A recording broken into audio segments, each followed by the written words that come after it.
In this episode of the Documentary Review Podcast, Jonathan and I do our best to obscure our identities as we discuss the 2010 documentary Exit Through the Gift Shop. Welcome to the podcast. How's it going, Jonathan? It's going good. How are you doing, PT? I'm doing well. Doing well. Um, Thinking about taking up street art. Seems like a pretty glamorous lifestyle. I might just do that. Absolutely. For our loyal viewers, that realized we didn't have a cast last week because PT was on a little vacation there. I hope everyone out there took that week to go do some street art around their local city and/or neighborhood. I know That's I right. did. That's right. Yes, so my apologies. I completely forgot about my trip, so it's my fault that we did not announce that we were taking a week off there. Um, hope the hope you all didn't spend the week in fury, that being like, when's the new episode? When? Um, all right. First of all, I'm going to say something that I've never said before on this podcast, and it's a swear word. No, it's not a swear word. What I'm going to say is this, which is, I feel like if you've not watched this documentary, you should not listen to this podcast. Just hang up and go, go watch the documentary, because this documentary is got it's definitely like a turning point, like two-thirds of the way in, where it gets crazy, and I feel like you should go into that blind. You know what I'm saying? How do Yeah, you feel? How yeah, do I you feel kind about of me see your turning away? point. How do you feel about me turning away our listeners?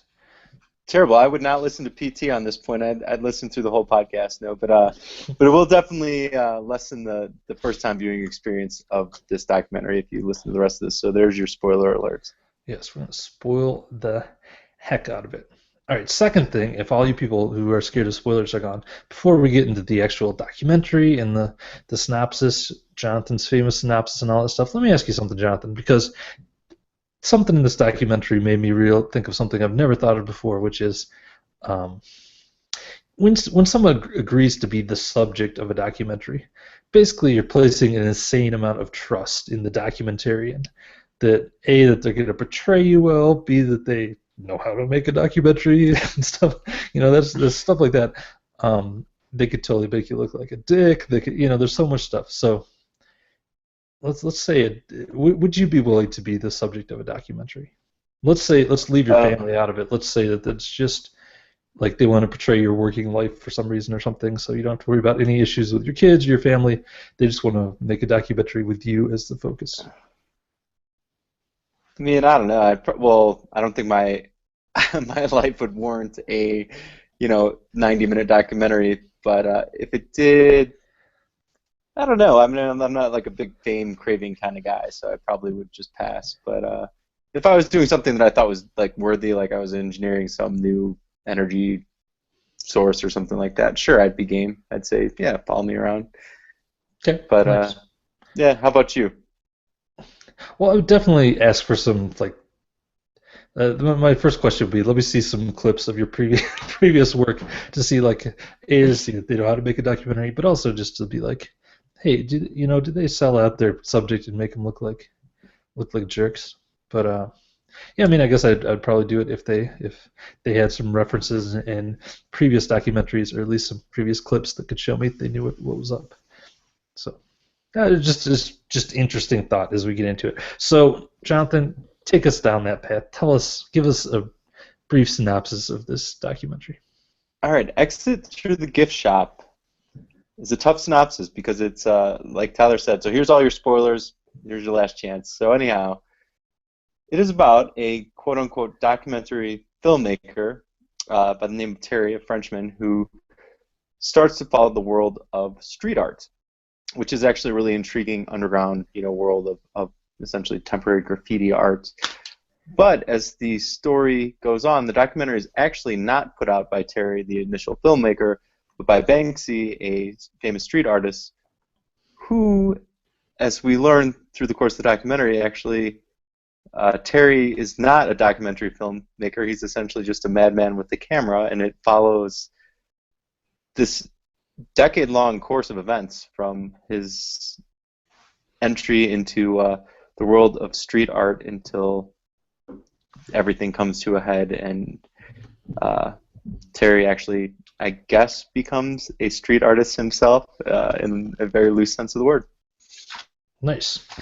Good synopsis. Good synopsis. It's a weird one to talk about for me. So For you still there? I think you cut yeah, out for a second. Okay. It was a good synopsis for sure. It's a weird one to talk about for me because I'm not even sure if this is true. Like how much of this documentary is really a documentary and how much of it is just Banksy messing with us. But we can put that on the back burner for now and come back to that at the end because I think that's definitely a central question that I know like when like this was nominated for an Oscar and there's like a bit of an uproar when that happened because everybody was like, we're not even sure that this is actually a documentary and not just like something that Banksy put together to taunt the art world kind of thing. So well, we could talk about that later. Let's pretend for now that it definitely is real and we'll just look at it face value. It's a documentary. Um, yeah, it's such a weird story. I'm not even sure where to begin with it. Where would you like to begin, Jonathan? well, let's start with Terry. So he's I, I guess I don't know how. I can't quite tell if he's crazy. I mean, he's certainly eccentric. He's assuming it's all true, which I think a lot of it has to be, especially the pieces that revolve around him. He is like so for years he just starts carrying around a camera. I mean, one thing that seemed mind blowing to me was he's married and has stayed married, but so he's just constantly picks up a camera, back in the 80s or whatever, and or or mid 90s, and just starts filming literally everything all the time, 24 hours a day, just filming every event in his life. More or less, everyone just he has a camera, but at the same time, he runs a successful business. He runs like a whatever, I don't know what you call them, a little secondhand or vintage. I guess you call them vintage clothing shop when their clothes is expensive and they're successful. So he runs that. But he's totally a crazy person in a lot of ways. Where one, he just always has a camera. Two, just when he talks, you can tell he's just out there. He's somewhat incoherent in a lot of his thoughts, and then the things he does is just crazy. Like all of a sudden, his cousin is a street artist, and that's how it all kind of starts. He's visiting his cousin in France. He's this guy called Space Invader who makes little tile images of Space Invader characters and plasters them all over cities.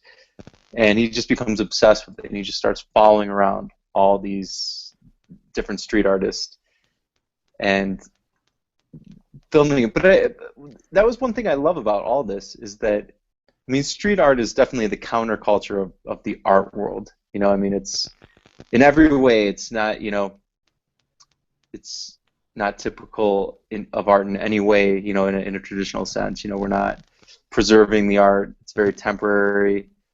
It's all untrained artists. No one's trying to master a brushstroke or anything like that. There's no mentors. Everyone's just kind of a chaotic mix. And in that sense, he's the perfect person to document the birth of street art, because he's not a documentary filmmaker. He's just a dude with a camera that likes street art. Right. And I thought that was really. Yeah, no, you're right, and I want to stick up for my man Terry for a second because I feel like the film does sell him short a little bit in that, like totally setting aside like the ending and all that stuff for a minute. Like first of all, like you said, he is a successful businessman and he's clearly like really good at like promoting himself, and so I think the film, I want to say, goes out of its way a little bit to make him seem maybe a little more eccentric than he does. I mean, there are definitely some points where it's hard to argue that he's not like a little bit crazy, but I think maybe he has his head on a little straighter than we're led to believe, just because he's got that successful store. And I read something that before he had that store, he was like a really successful promoter as well. So he's basically been pretty successful his whole life in different businesses. So what was my point? Oh yeah, and then the other thing I want to stick up for him about is that he's kind of my hero in the sense that when he goes for something, he really goes for it. He's basically completely delusional in in his pursuit of something that he's interested in, and I love that. That's awesome. That's the way that I want to be. Is like totally just focused on what you're doing, in your art, even if that art is really crappy. Like he's just 100% dedicated to it, and in that way, Terry's a little bit of a hero in my eyes. All right, I'll give you the fact that he's dedicated, but I mean, like, yeah, it's here's where it loses me. Here's where his insanity like loses me. So he goes off to film street art, essentially on a whim. He just, he does feel passionately about it. He does really like it. He's really obsessed with street art. But it's not like he goes off and films it for 3 weeks in a row. Like he's off 3 weeks, like for a whole month he goes off and every night he's filming a street artist. He goes for like 5, 6 years before anybody's like, yeah, so so you're gonna make a documentary out of this? And he's like, oh yeah, yeah, of course. I mean, like Right. years he just spends with no plan, no Right. No, I mean, nothing, no just like that seems just a little nuts to me. yeah, it's definitely definitely a little eccentric for sure. But again, that's But kind of that's like the exact thing I admire. That like he's going for it without any like, oh man, this is gonna make me rich, or oh man, this is gonna be awesome. That when I finally put out this documentary, he's just going for what he loves, like full hog. So I think there's a little bit of I think that's kind of cool, in its own yeah, way. yeah, and I guess again he's not the only one that does that in this documentary too. Like the shoot, what's his name? Sean something that makes the obey signs. Hmm. So which I found fascinating. So this guy, and he is a graphics art designer, but he makes this image of Andre the Giant, a little graphic design of it, and it says obey underneath. And he puts it up, plasters it all over cities, all over the world, makes stickers of it, puts it up everywhere. And when he first meets Terry, Terry's like, how long have you been doing this? He's like, oh, 10 and a half years. 10 and a half years of his life. He's just been doing this for no reason. There's no money in it. No one knows it's him. It's just a hobby that is really Right. odd. And that was Shepard Fairey, right? Shepherd Fairy. Sorry, Yeah, that's it. yeah, and the it's kind of funny that he went on to do that like iconic Obama like two color Obama thing, which he ended Right, up getting sued for, and so like he didn't make any money off that. I don't think either. Um, yeah, so it's definitely very interesting that they would do that, which makes Terry like a great representative of their art in a lot of ways. right. Like yeah, like I said, I did think he didn't get his credit for that. That he was the perfect guy. And you needed someone crazy like that, because if someone would have come and organized as a documentary filmmaker and really been like, I'm going to do this and I'm going to try and, put it together and get an Oscar nod for it and sell it to Netflix, all the street artists would have been like, get out of here. Get the hell out of here. We're not going to let you come around and film us. You're just the man, and they don't play part of that game. So it had to be him. And he was as crazy as they were, because, I mean, like, they might knock Terry for being crazy, but those guys are all a little. I mean, I don't knock them as much, because I do actually really respect the world of street art. It's a really bizarre thing, and I like it for a lot of reasons. After watching this film, I've never been like a big street art like didn't have much knowledge about it. I still really don't, but I respect the fact that people do art just to do art, because when you, I mean, like now you can sell it, but all these guys in this documentary and all the people they mentioned, and Banksy himself, they all got into street art to be artists because they thought they had something to say to the world. Obviously when you're putting a stenciled poster up on a wall that's going to be disintegrated in 2 weeks, you don't think, boy, this is going to make me rich or advance my career or anything like that. You're just doing it because you feel you have something to say. I assume that's most of the reasons. Right, right. Yeah, and I mean, yeah, it's such a complicated guy, Terry, because like one of the things he does is he like really wants to meet Banksy, and he like definitely accomplishes that goal, meets him and like befriends him and teams up with him for a long time. So I give him a little credit as far as all that goes. Uh, Yeah, and his reason for filming everything was touching, and that was like the only really like kind of touching or emotional part in the entire documentary. They're like, why do you just film everything? What are you doing? Because it wasn't like he just filmed street art. I mean, he filmed everything. And his answer was his mom had died when he was a kid, and he just like found out about it at school and then was taken away, and he never had any, like, never went back to the house and all that stuff. So like it just like made a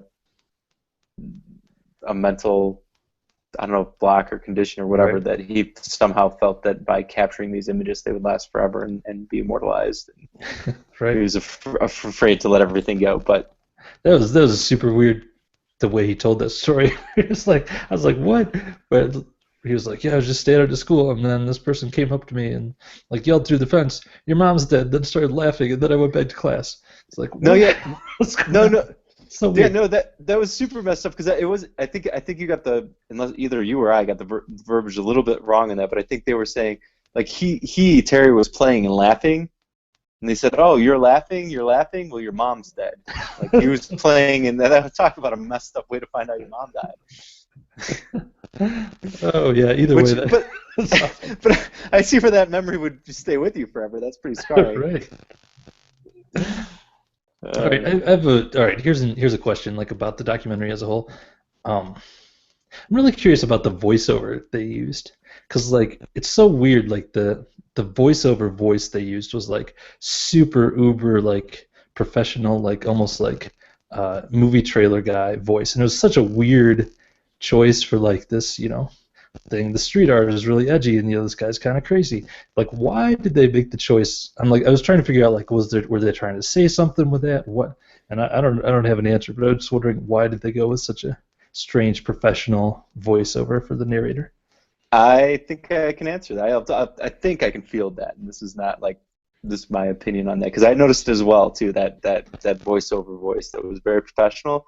That is someone in the Banksy camp, and they use that voiceover for the contrast and for the, just this, like, if you notice, most of the voiceover lines pertain directly to Terry, and they're almost always a bit harsh and sarcastic in their tones. Um, and I think that is the almost everything the voiceover does is a little bit of a slam towards whatever it's talking about, and then they do it in that very professional, polished voice, as that subtle Banksy kind of style to put whatever it's talking about down. If you go back and watch it, I think you'll really see that. And I know that same. There's another documentary film called Banksy Does New York, and it's the exact same voiceover dude that they used in Exit Through the Gift Shop. So it's definitely someone, I think, in Banksy's camp, and they use that voice intentionally for a little added effect, a little Right. subtlety. Yeah, yeah. The other thing I was thinking is maybe it's a little bit of a fu to us, like Yeah, yeah. Basically, you guys can't like handle the rawness. We have to put this like Hollywood little sheen on it, kind of a thing. right. I think that's it's all that. I think like I personally really like Banksy. I think he lives in subtlety and sarcasm, and I like both those things. And uh, you know, I I think he's a really cool part of the world personally. But the whole Yeah, package, I'm sold on Banksy. indeed. Uh, I was watching also. I was mentioning um, on my trip recently. We were sitting around watching some TV at various points, and one thing we watched was an episode of Pawn Stars. Have you ever seen Pawn Stars? yeah, I know of it. All Yeah. right. So, it's basically just a pawn shop and people bring in stuff. But anyway, one person brought in a Banksy buck, which was like the 1 pound note Ooh, really? that Yeah. was in this, and they tried to pawn it. But it was the old man who was like the old owner of the shop, and he was like, "This is counterfeit money. I'm not taking it." Like yelled at him and kicked him out of the store or whatever. Which I was curious to see how much it was going to be worth. But Right, but I would think that he was right in that. I think that is counterfeit money. I think that's, out of anything Banksy's done, that's probably the one thing that could land him in right, jail for a long time. For anyone that hasn't seen the documentary yet, it's when Terry goes and gets to actually go inside of Banksy's workshop in London. He Banksy goes up, brings him up to a room, and he's like, "Hey," he opens up his box. He made like fake versions of them with Princess Di on it, and it was going to be like an artistic thing for him where he throws all the money out, £1 million or quid or whatever the hell they've got over there, off a rooftop for everybody to get. But then he realized the money they made was so accurate that other than the wrong picture on the bills, it really looked like proper currency. So people would be able to spend it. He essentially forged $1 million. So yeah, so he had to keep it in boxes in his storeroom. Yeah. And also on that Pawn Stars, they showed at the top, instead of saying Bank of England, like on real pound notes, it says Banksy of England. That's cute. But Yep. All right, here's my next street art question for you. It appears that a big part of the street art scene in this, at least, involves going to Kinko's and making giant giant copies of your stuff. Like they did a lot of it just at Kinko's. I was like, this seems weird that they're just doing it out in the open at Kinko's. Like wouldn't it seems like someone would be like, oh, that's you're making that same thing that everyone's been been graffitiing all over town. That we're looking for that dude, and you're making it here on Kinko's. You're just sitting on the floor at Kinko's. yeah, I mean, like, I don't think, especially like the those whatever the stencils that they paste up.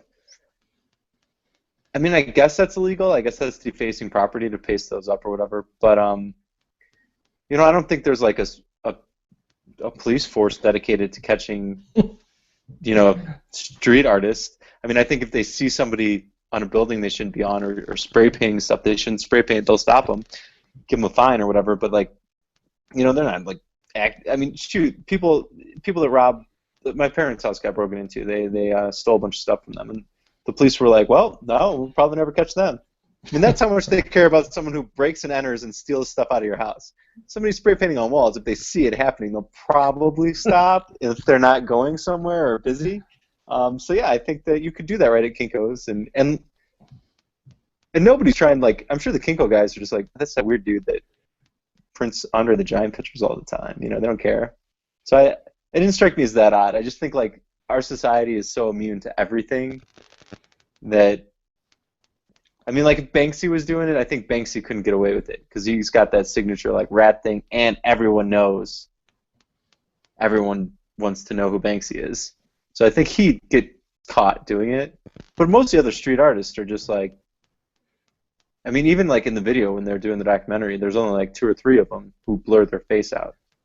The rest of them are just open. They put their names on it, and you can tell they don't really care if anyone knows who they are. All right.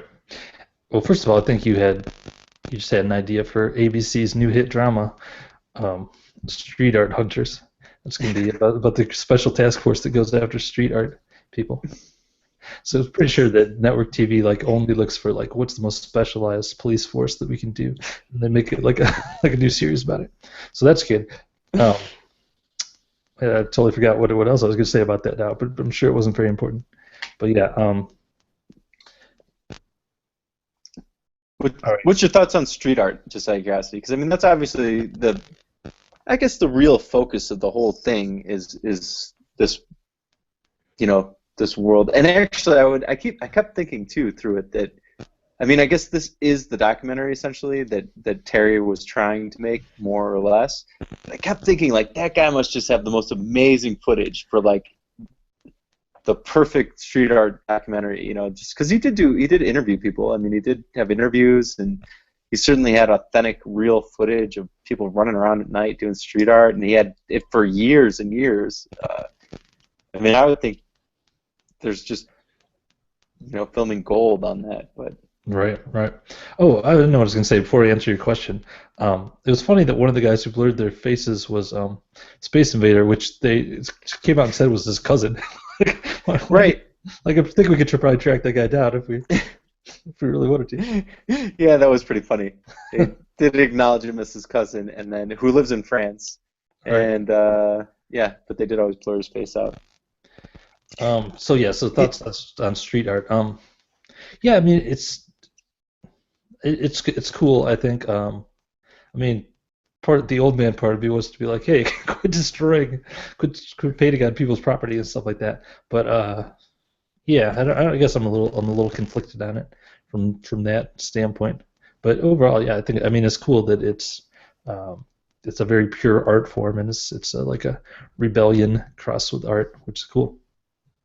Yeah, yeah, I like it. Like, I guess I don't mind that it's somewhat defacing people's property, especially stuff like. Uh, although the art world's always confused me a bit because you get guys like Space Invader, which is kind of a cool concept that like this dude's just put these little Space Invader icons all over various cities around the world, just leaving his own little signature all over planet Earth, if you will, or all over major cities. But I mean, at the end of the day, guess what? I could replicate Space Invader art with about 15 minutes of training. Right. It's a couple of tiles placed very simply, and then stuck to a wall. So I mean, I'm pretty sure my 7-year-old son could learn to do it in about an hour. And then I think his art sells for a pretty obscene amount of money. Uh, It's like, well, I kind of think it's a cool art form, but without the enormity of it, you know what I mean? Without that overall scope, I don't see how it could be considered like a valuable piece of art. I don't know. yeah, no, that's a good question, and this definitely gets into the some of the stuff that the questions raised by the end of the movie. I think for sure. Yeah, Um, that's something I definitely want to hit on later too. Is like that really made me question like what is art and like who owns art or who is the creator of a piece of art. I mean, right. in my mind, you got to make it, otherwise it doesn't count for your art. All right. So before I'm with you there. Before we get there, um, how about the Disneyland scene? To me, that was one of the most entertaining, tense scenes when Banksy and Terry go to Disneyland, and Banksy wants to do like a Guantanamo Bay type thing, and he has this like blow up doll that's like dressed like a detainee at Guantanamo Bay, and basically goes out and blows it up and hides it at Disneyland, and Disneyland security freaks out and ends up catching Terry and then interrogating him for a long time and all this stuff. Um, that was a pretty cool scene. I was a fan of that scene. It was yeah. I wrote down a couple little notes on that scene. I agree that it was a very cool scene. Or part of the story on a bunch of different levels. Like one, I thought like how intense that must have been for both of them. Like I mean, because they're both risking a lot and they're breaking a lot of little stupid rules, but still a lot of rules. And at Disney World Land, I guess, where they don't really mess around. Um, Obviously, they don't mess around. They do detain him for hours, and on top of that, you know, Terry never cracks. They've got people telling him that he's in huge trouble and they're with the FBI, and the whole time he has the tape hidden on him. Like he's able to like hide the tape that he took and throw it in his sock, and then he never gives up Banksy, never like cracks under the pressure. So that I really respect about Terry. I was like, oh, Right. that's a pretty cool thing. And so did Banksy. Banksy was like, oh, I mean, he even says like, yeah, after that, he was my guy, and it was cool too because Terry even did stupid little stuff that you see in like movies. Like Banksy calls him up because he can't find him. He's like, yeah, where you at? And Terry's just like, oh yeah, hey honey, how are you doing? How are the kids? Just gives him those obvious clues like something's really wrong, but I can't talk. Right. Good job. Good job, Terry. All right. So then I guess Banksy has his big exhibit in LA, and they say in the movie at least that was like probably one of the big coming out parties for street art where like Hollywood was interested, and it was getting a lot of coverage and stuff was selling for a lot more than it ever sold before, and then basically right after that is when the movie takes the crazy turn. So right after that is when Banksy encourages Terry to like complete his documentary, and Terry attempts to do so. Right. Right, and yeah, and I'm really interested again, like I'm really interested in Banksy too because like one of the big things is so obviously this documentary is essentially done by Banksy.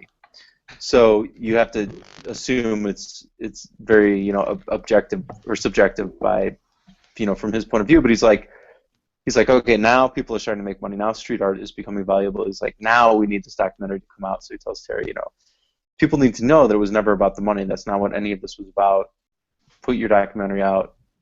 This is the time that you got to shed the light. Now that street art's becoming mainstream, he wanted people to know the story of it. Right. That was, his kind of quote in there. But yeah, and then that's when everything also completely turns on Terry, because Terry's been put in a good light through the entirety of the film. Right. Up to this point, he's always been eccentric throughout the entire thing, but now the dark twist comes Yeah. in. So here is where like your skeptic people say that that this is where it starts to get unreal. So I'd say like most people would agree that like up till here is totally a real documentary. Here's where though at this point like some people would argue, okay, the rest of the movie is just Banksy messing with everyone because one thing that happens at his whole Hollywood show is that there's a big controversy because he paints an elephant, and the theory goes that he got really pissed off about that and was like, I'm going to make a fool of uh, of this whole Hollywood art scene, and the rest of the movie is him screwing with the art world, basically. That So, is the theory. so do you think, under that theory, then, do you think like any of the stuff that Terry did, do you think that was all under the direction of Banksy? Yes, absolutely. That's the theory. I don't know, and like the whole thing about like the film Terry made and stuff. That's all BS and not true. Of course, Did that, that I don't know how I feel about this theory, whether I believe it or not. I don't, who knows? But well, cause this is either way though. If this is real or not, definitely this is where the film takes a crazy turn.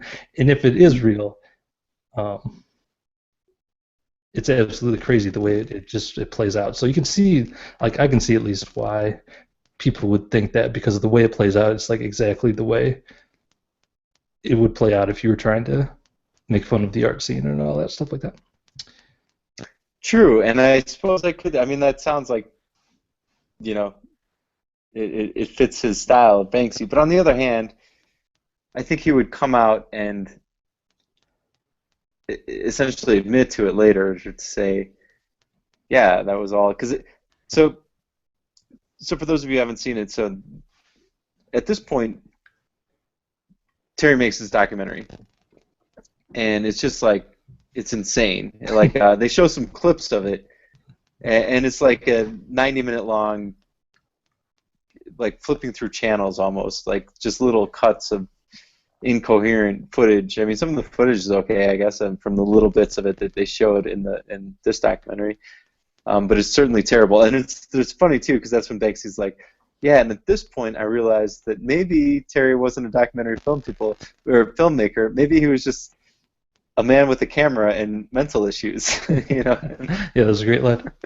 Yeah, and maybe that was true. I don't know, or maybe it's Banksy messing with us. I don't know, but one way or the other, that's where Banksy kind of takes over, and instead of Terry's documentary being made, it's Banksy's. Um, but yeah, the other thing that is crazy is certainly Terry's very committed to Banksy. If this is all just like a joke, if you will, where Banksy's like tells Terry maybe you should go. According to the documentary, Banksy tells Terry, hey, maybe you should go like you've been watching long enough. You should try and like make your own art and everything. Right. And I did notice like his art is like, and he does. He goes back and he makes like an obscene amount of art and puts together an art show. And I say he makes an obscene amount of art, but he really doesn't. He just hires a bunch of people and then Right. tells So, them to make. yeah. So if it's let's go with it. It's all true for now. So yeah. So Banksy basically is just trying to get him out of his hair, right? So he can take the footage and edit it himself, and says, "Yeah, go make art." And Terry definitely runs with that. And like some things in support of the idea that is true is that Terry definitely did take out a $320,000 line of credit. So that's definitely true. Like that's verifiable. So he takes out like basically $320,000 to produce this crazy huge art show. And as you said, he basically hires a bunch of people to make this art. And yeah, and like his idea of creating art is like he gets art books and it's like, yeah, I like this one. Make something like this, or make it, and then we'll change a couple little things on it, or whatever. And I guess Terry did get sued by a few people after after the movie came out. But yeah, it's definitely all super like derivative to Andy Warhol, that kind of like Right. like Yeah, pictures of not celebrities all being, a little messed up or whatever. yeah, and it wasn't like just kind of like, and it wasn't just Andy Warhol. It was yeah, just like super straight rip-offs of like Andy Warhol stuff and super rip-offs of various other artists and yeah, I mean like yeah, the other street artists, all kinds of stuff, just completely ripped off from him. But then he does sell it for an obscene amount of money. Yeah, it Um, it works, and he like makes over $1 million or sells it for over $1 million at least. I don't know how much profit he made, but uh, yeah, and he ends up getting a cover story on LA Weekly. I think it was LA Weekly, and partly based on the strength of Banksy giving him a quote and Shepard Fairey giving him a quote saying he's like the next big thing or whatever. And yeah, and yeah, so that's the point where the movie is crazy to talk about because either the art world really is insane or it's fake. I mean, I guess either way, the art world is insane. yeah, Even if it no, is fake. it doesn't. Yeah, I was gonna say it doesn't matter if this was a trick by Banksy or just like actually happened the way that it's presented in the documentary. One way or the other, everyone's a fool. I mean, like when you're watching this, I assume everyone that bought a piece of art from him, should hopefully now be worthless. Because I mean, I just can't imagine that would just be like me going out and hiring a bunch of painters, really good painters, and then being like paint some really good stuff. I would like here's things I like. I like these these kind of paintings, and then they painted paintings like them, and then I signed my name to the bottom and went around and sold them all. That's fine. I would hope that if that came out, everyone would be like, no, those paintings are worthless. That they're not done by that artist. He's not even an artist. Yeah, I don't know. I wish I would have looked that up now because I did see that he's done like that. Definitely was not his only show. He's done other shows and they've been really successful. But I don't know if it's possible that those were all before this movie came out or whatever. So I would assume after this movie came out, you'd feel like an idiot if you went to his show, spend a bunch of money on his art. But who knows? Right? Who knows? I mean, yeah, yeah. It just. Oh yeah, and again, if it's real, if it happened the way it's presented, I mean, one way or the other, yeah, the art world's a bunch of idiots because Right? apparently anybody with Photoshop can become a famous street artist in the art world's eyes. But he, uh, but like Banksy's like, it's awesome to see his quotes like after this happens, where he's like, yeah, I used to think like everyone had like everyone should do art, and I told everyone that they have a voice and they should really like present it to the world. He's like, yeah, I don't really do that anymore. Yeah, and when he's talking about like, I think there's probably more on this, but I don't know. I don't know what it is. Yeah, definitely had good quotes there at the end. Yeah. Um, just looking at my notes to see if I had anything else. Um, yeah, so I mean, I guess at the end of the day, whether it's all true as told or not, doesn't really matter. I mean, it's it's crazy either way, and it made for a good movie. So Yeah, it did. It did. This is a. I always forgot to do our little did you like it or not from the get go, but I think we both yeah, enjoyed Exit Through the Gift Shop. It's cool for a multitude of reasons. The Exit Through the Gift Shop has very interesting subjects in it. It's got both in the people and in the material. I found the world of street art to be just amazing because it's so far from my reality. I can't imagine dedicating so much of my time and energy to something that serves no purpose. I mean, arguably no purpose.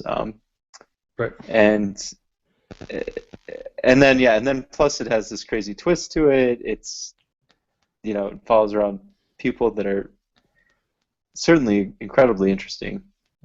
So I really enjoyed this documentary.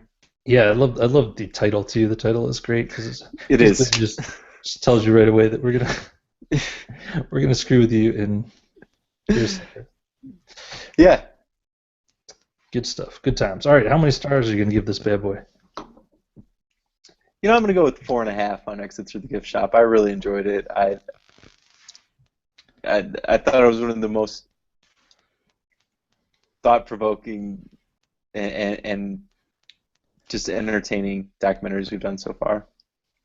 Yes, I too was going to go with 4.5. Um, yeah, and thought provoking is definitely the word. I remember the first time I watched it, 'cause this was the second time I've seen it, but first time I was just, that last half hour, I was just like, what the hell is going on? Like, what is this? I don't know what's happening. Crazy. Yeah, so good stuff. Any Mm-hmm. final thoughts on Exit Through the Gift Shop?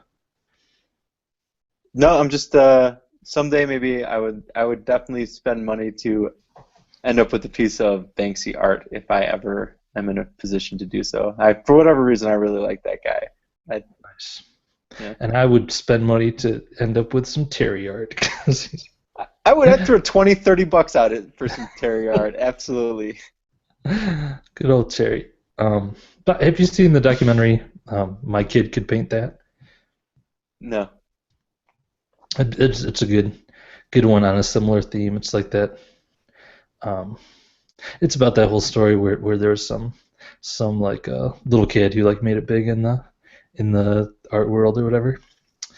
Um, it's a good documentary too. We should potentially do down the road, but not next week because next week I have some three other options for you. All right, let's hear him. Are you ready? This the theme of this is simply the best.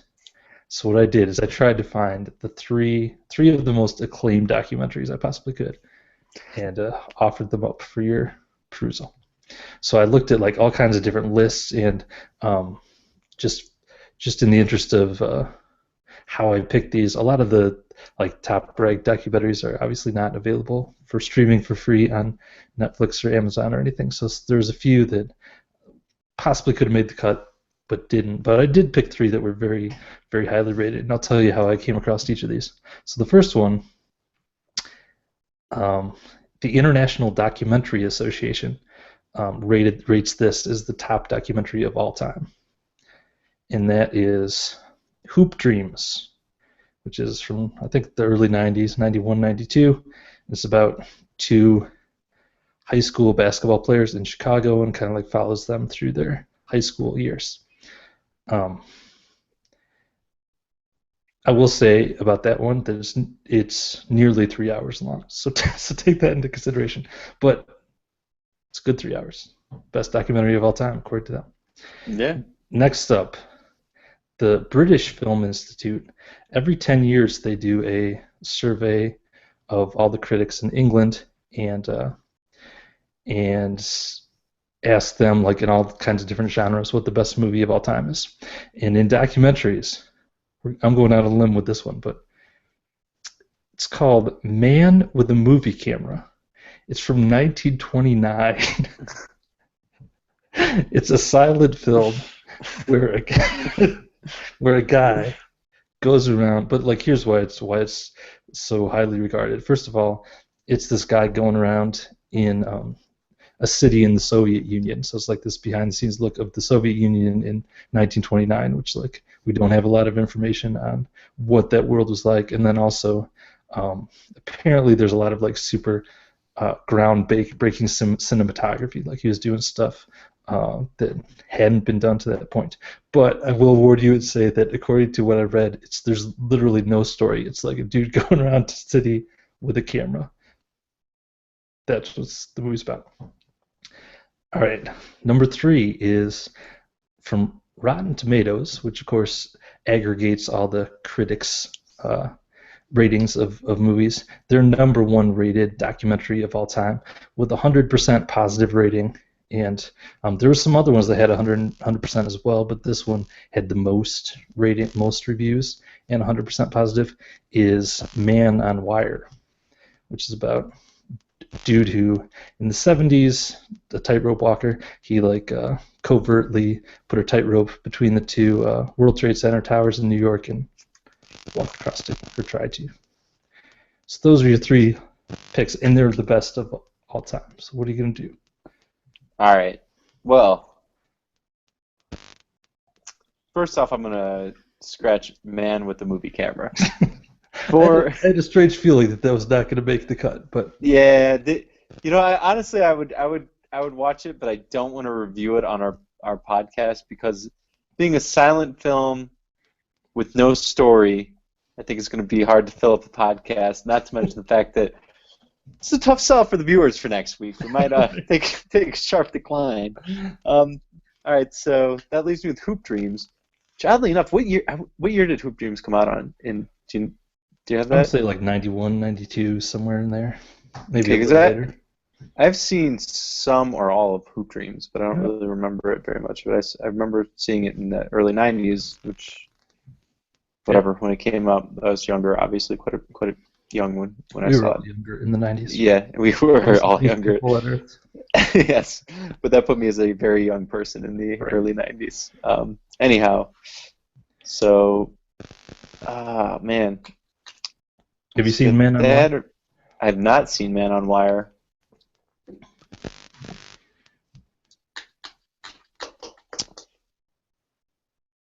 I'll go for Man on Wire. All I haven't right. seen it, and I I feel a challenge on the 100% positive reviews, so we might be able to bump it down to 9.9. Oh man, I don't know if Rotten Tomatoes takes us into account, but if so, But hey, well, I can log on to Rotten Tomatoes. Well, pressure's on. Well, they do. It's like professional critics, so right, just right, just the not just Joe Schmoes, general I guess. populace. Right. But we should be on that list. Come on. All right. Well, I'll put in an application. I'll put in a call to Mr. All Tomato. right, there we go. All right. Email us feedback at documentaryreviewpodcast.com. I'd love to get an email from you, lovely listeners.